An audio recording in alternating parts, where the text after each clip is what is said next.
Eating healthy is everything, and it cannot be stressed enough.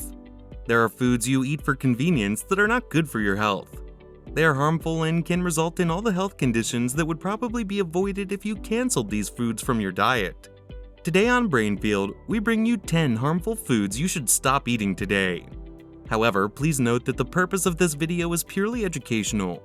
It does not serve as a substitute for seeing a professional or adhering to the clear instructions given by a doctor.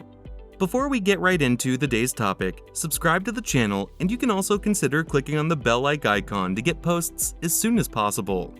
So here you have it. In no particular order, here are the 10 most harmful foods you should stop eating right now. Canned soup. It's not new that canned foods are preferred today, as they are easy to get and ready to eat or cook. Regular consumption of canned soup can lead to many health conditions that could be avoided.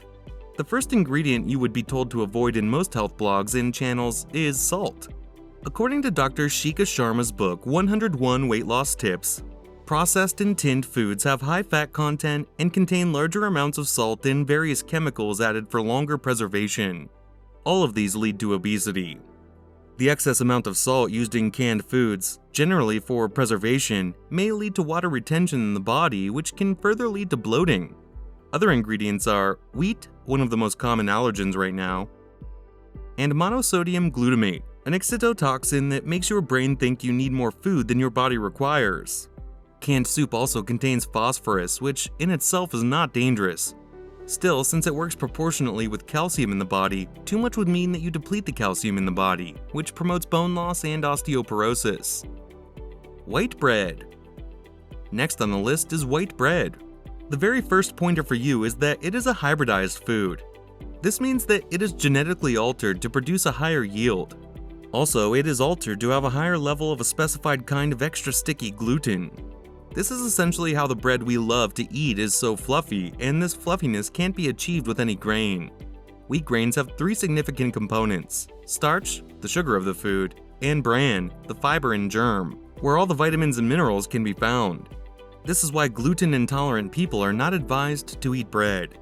There is also a significant difference between this modern form of wheat and the ancient grains. However, the fiber and germ components are removed when it is processed, leaving only the starch. So basically, you are adding calories upon calories and not getting any nutrients in exchange. Canned tuna. It is more about the tuna in this case. Everyone loves a delicious tuna dish because it is filling and tasty. However, the more tuna you consume, the more mercury you ingest. How, might you ask? The tuna is a big predator fish, and when it eats other small creatures of the ocean, it concentrates all the toxins in those smaller creatures. A study once recommended that pregnant women stay off tuna completely during their trimester, and post too, because mercury is so potent that it prevents the proper formation of the baby's brain and nervous systems. This is not to say you should avoid the tuna altogether, but don't make it an everyday meal. Eating it a couple of times in a month or once a week shouldn't hurt. If it has this kind of effect on the fetus of a pregnant woman, imagine what kind of effects it will have on a human being. Diet soda. Next on this list is diet soda. Diet soda has always been controversial when it comes to if it is harmful to the health or not, with various questions like, is it compatible with keto? Is it alright? Does it spike insulin? And while the answer to these questions are that it does work for keto and does not spike insulin, they're irrelevant questions because diet soda is not food. You don't really want to substitute a good meal for a diet soda. It has some ingredients that you want to avoid. The very first one is aspartame, a very popular artificial sweetener. This sweetener contains formaldehyde and ethanol, which neither are good for your body. Another ingredient is sucralose, which is not as natural as the makers of soda would have you believe. The components were discovered in a laboratory in a covalent bond when scientists were trying to produce pesticides.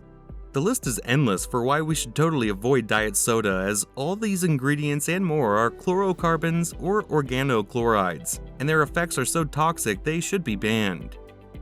Potato chips. Eating potato chips itself is not a bad thing. Anytime you hear about potato chips being on the wrong side of healthy eating, it is always because of their excess salt and fat.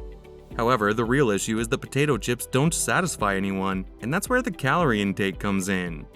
There's only so much steak or bacon you can eat to get the kinds of calories that is deemed high, but the opposite is the case for potato chips because there is always that bottomless craving. It is almost like you are never satisfied and want to eat more. Also, the type of fat used in frying the chips matter too. Companies typically use seed oil, a mass-produced commercial oil that is inflammatory and is highly harshly produced with chemicals and high heat. These oils promote insulin resistance because they are inflammatory and because of reactive oxygen species that create oxidative damage. Maple syrup. To be fair, maple syrup is a relatively natural product.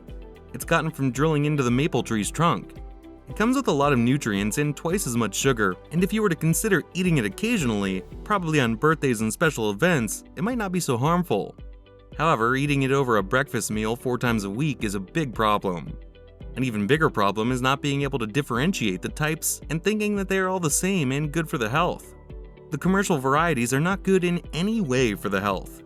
This is because it is not natural. It has been thoroughly refined and devoid of all the nutrients, leaving only the sugar. There is also the issue of phosphate in phosphoric acid, a natural compound found in maple syrup which in the right amount is good, but excess starts pulling calcium out of the bone like earlier discussed in canned soups. Margarine. The disadvantage of taking margarine is that it is high in trans fatty acids. A study done in Boston at the Harvard School of Public Health revealed that fatty acids increase the risk of a heart attack. People who eat margarine are twice more likely to get a heart attack because of the vegetable oil trans fatty acids. The more solid a margarine is at room temperature, the more trans fat it contains, as much as 3 grams per tablespoon. Margarine also adds to cholesterol in the body, not the good type, but the LDL type, and it also reduces the good cholesterol, which is the HDL. Energy drinks.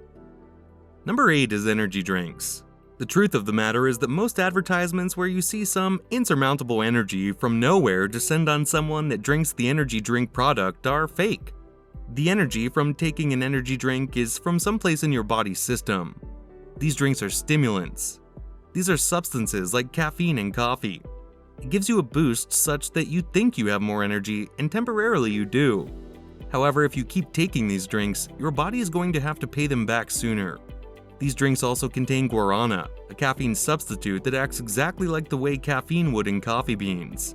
They also have a lot of sugar, even though there are the ones that are called sugar-free. These ones are just a mix of caffeine and a lot of artificial sweeteners, and while they give you the energy you need, you must always realize that it might be beneficial for you short-term, but you'll lose more long-term. Fruit juice. Fruit juice is made from a variety of fruit most times and has more concentrated nutrients that could be of benefit. This is because all the nutrients in the fruits are concentrated to a single point. The danger in this is that you have not only concentrated the nutrients, as the sugar is also concentrated. While you are getting a lot of something you actually want, you will also be getting a lot of something you could do without, which can cause excess harm. An even bigger problem is that whatever you are buying from a store would be pasteurized. This means every form of enzyme alive and the nutrients are destroyed. So what you think is juice bought from a store is really just fancy sugar water and is right in the league of soft drinks. Deli meats. Last on the list is deli meats. Very popular meat made from pork, beef, chicken, or turkey. They are mostly known to be high in salt and have a major association with cancer. It was found that most people that eat a lot of this food have higher cancer rates. The real question to ask is how was it produced, and what other products were added to make it a finished product? This is because you can have an excellent raw material mixed with a bunch of chemicals and junk. Some of these are sodium nitrate, a preservative that enhances and maintains the red color, and BHT, a chemical preservative. Monosodium glutamate is the exotoxin that makes you feel you need more of a food, and therefore makes you eat more than you would usually. All these ingredients and chemicals cannot and should not be taken in excess if you want to eat healthy. Which of these foods do you think does the most harm? Which ones are you going to stop consuming as soon as possible? Tell us in the comment section. Also, head on to our previous videos to get wholesome knowledge about eating healthy. Don't forget to comment and share with friends. Also, consider hitting the like button if you enjoyed this video. Till next time!